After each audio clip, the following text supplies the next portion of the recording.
మీకు చూపెట్టే ప్రయత్నం చేస్తా. ఒకసారి చూడురి, చాలా స్పష్టంగా కనబడుతుంది. ఇది మహాలక్ష్మి బకాయిలు 2500 కోట్ల పైనే. ఏంది మహాలక్ష్మి అంటే ఒకసారి చూడురి.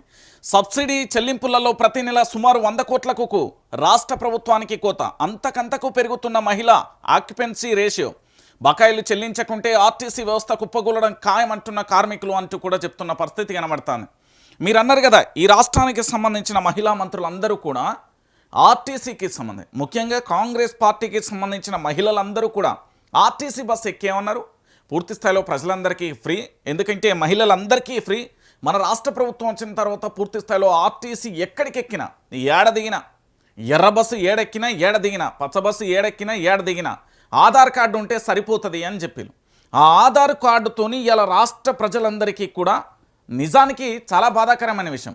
మీ అందరికీ తెలియాల్సిన విషయం ఏంటంటే, ఈ ఆర్టీసీ ఫ్రీ అని ఏదైతే పెట్టారో, ఈ ఆర్టీసీ ఫ్రీ పేరుతోని ఆర్టీసీ వ్యవస్థనే లేకుండా కూకటి వేళ్లతోని సమాధి చేసే ప్రయత్నం జరగబోతున్నది అనేది చాలామంది కూడా విశ్లేషకులు చెప్తున్నారు.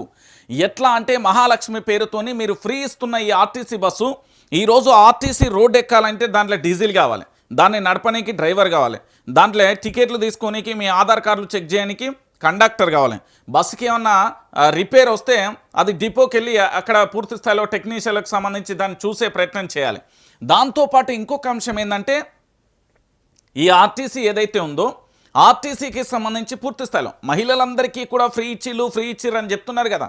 మహిళలకు ఫ్రీ ఇవ్వడం ద్వారా ప్రతి నెల కూడా 150 కోట్ల రూపాయల భారం పడుతున్నది. ఆ భారం ఎట్లా పడుతున్నది మనందరం కూడా ఆలోచించాలి. మళ్ళీ ఈ భారాన్ని రాష్ట్ర ఖజానా నుంచి మాత్రమే కట్టాలి.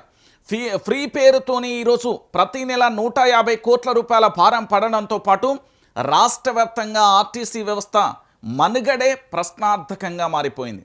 ఇది అక్షర సత్యం. ఎవరు అవునన్నా ఎవరు కాదన్నా ఇది నిజం. మీరేమైనా అనుకోండి, తెలంగాణ ప్రాంత ప్రజలారా, ఫ్రీ పేరుతోనే ఈరోజు పూర్తి స్థాయిలో కూడా ఆర్టీసీకి మరణ శాసనం విధిస్తారా? మనుగడ ప్రశ్నార్థకంగా మారిపోతుందా? అసలు ఆర్టీసీ భవిష్యత్తు ఏందనేది ఇప్పటికీ కూడా అర్థం కాని పరిస్థితి కనబడుతుంది. నేను ఎందుకు ఈ మాట చెప్తున్నానంటే, ఒకసారి తెలంగాణ రాష్ట్ర వ్యాప్తంగా ఉండే ప్రతి మహిళ కూడా ఆలోచించాలి. మీరు ఈరోజు ఆధార్ కార్డులతోనే ఎక్కే ఆర్టీసీ బస్సు ఫ్రీ అంటున్నారు.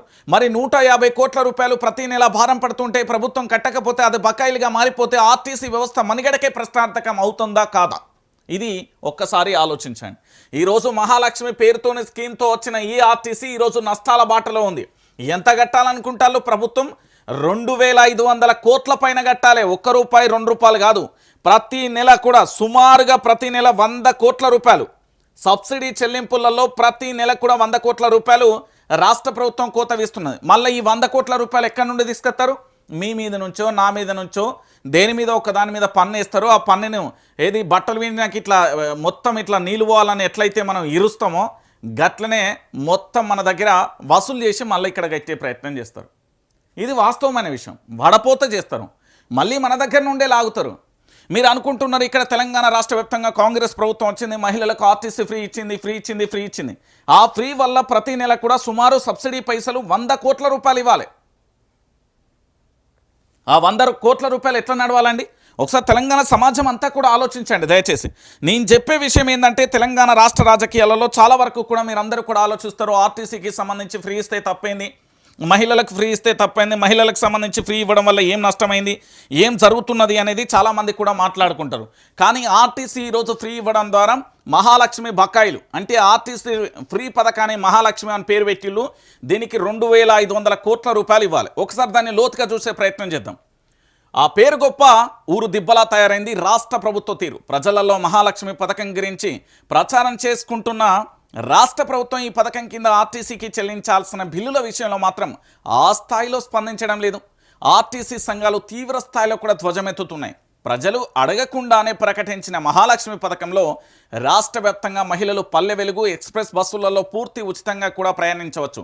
ఇలా మహిళలు ఉచితంగా ప్రయాణానికి సంబంధించిన టికెట్ ధరను మాత్రం ప్రభుత్వం ఆర్టీసీకి చెల్లిస్తుందని మొదట్లలో ఉదరగొట్టిన ప్రభుత్వం మెల్లమెల్లగా మొత్తం బిల్లులను చెల్లించకుండా కోట్ల రూపాయలు బకాయిలు పెడుతూ వస్తుంది. దీంతో ఆర్టీసీ పరిస్థితి పెనం మీద నుంచి పొయ్యిలో పడ్డట్టుగా తయారైంది. నెల 100 కోట్ల వరకు తగ్గిస్తూ తెలంగాణ కాంగ్రెస్ ప్రభుత్వం ఏర్పడిన వెంటనే 2023 డిసెంబర్ 2వ వారం నుంచి రాష్ట్ర వ్యాప్తంగా కూడా మహాలక్ష్మి పథకాన్ని సర్కార్ అమల్లోకి తీసుకొచ్చింది. ఈ పథకం ద్వారా ఏం చేసింది? అమల్లోకి తీసుకొచ్చిన